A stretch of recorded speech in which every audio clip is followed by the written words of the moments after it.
E vem conferir a crítica do filme Dragon Ball e a Vingança de Cooler.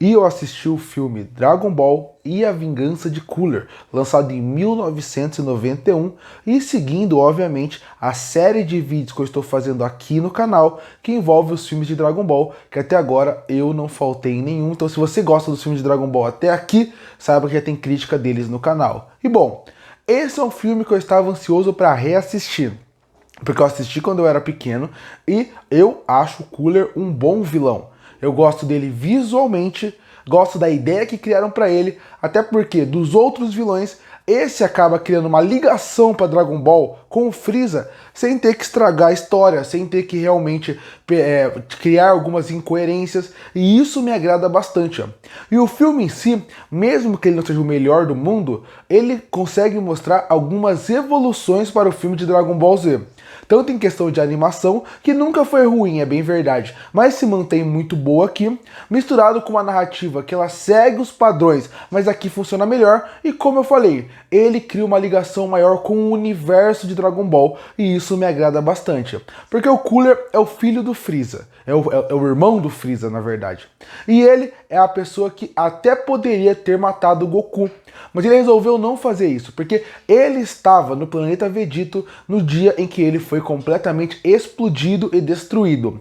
Mas, assim que foi explodido, uma nave conseguiu sair antes do planeta ser completamente destruído. Era a nave do Goku. O Cooler viu, mas ele pensou que não iria fazer nada, porque aquela nave não mostrava ameaça e porque aquele deslize não era problema dele, era problema do seu irmão, que é o Freeza. Passa-se anos depois e o Cooler descobre que aquela nave ainda existe a criança lá dentro, que é o Goku, e vai ter o seu combate. Eu acho a introdução desse filme uma das melhores que tem até agora nos filmes de Dragon Ball.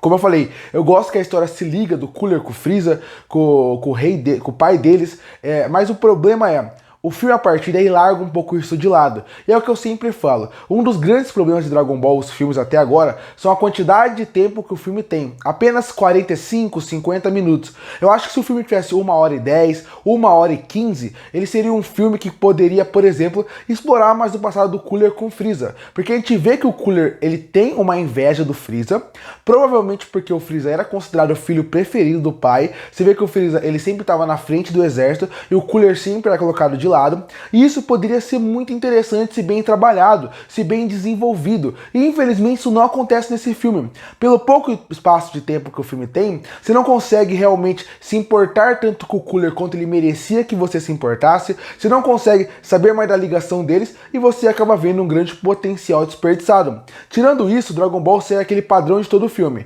Ele apresenta um vilão, esse vilão tem vários minions à sua volta, a partir daí os guerreiros Z aparecem para lutar contra eles, um vai sendo destruído por vez, e no final o Goku luta contra o vilão principal. É sempre a mesma batida. Então eu acho que o que diferencia esses filmes são como a animação vai evoluindo e você consegue ver uma evolução da animação, e o vilão, se ele vai ser interessante ou não. Aqui, por exemplo, ele me interessa. Aqui ele é um bom vilão. Infelizmente o Cooler não tem tanto tempo de tela para ser desenvolvido, porque eu acho que se tivesse mais flashback envolvendo ele, querendo mostrar porque ele merece o primeiro lugar, porque ele tem inveja do Freeza, com certeza seria muito interessante. Até a cena dos dois contracenando seria muito boa pra gente ver em tela. Mas como eu falei, essa parte ela mostra um potencial que não é tão bem desenvolvido.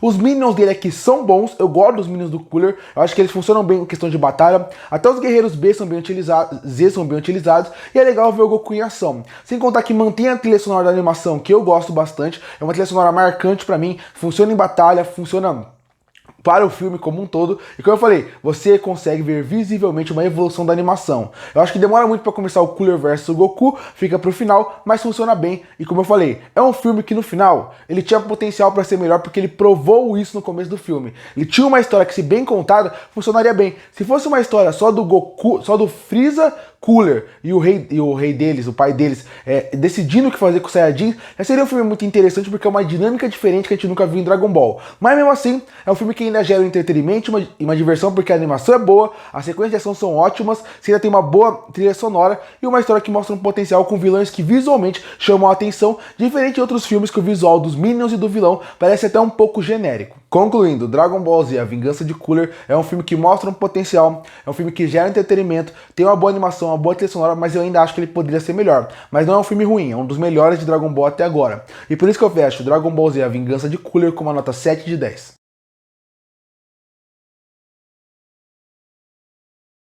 Curta e fortalecer o canal, se inscreve para não perder os próximos vídeos. E aí, o que acha de Dragon Ball Z, A Vingança de Cooler? Você gosta ou não? Comenta aqui embaixo. Eu volto no próximo vídeo.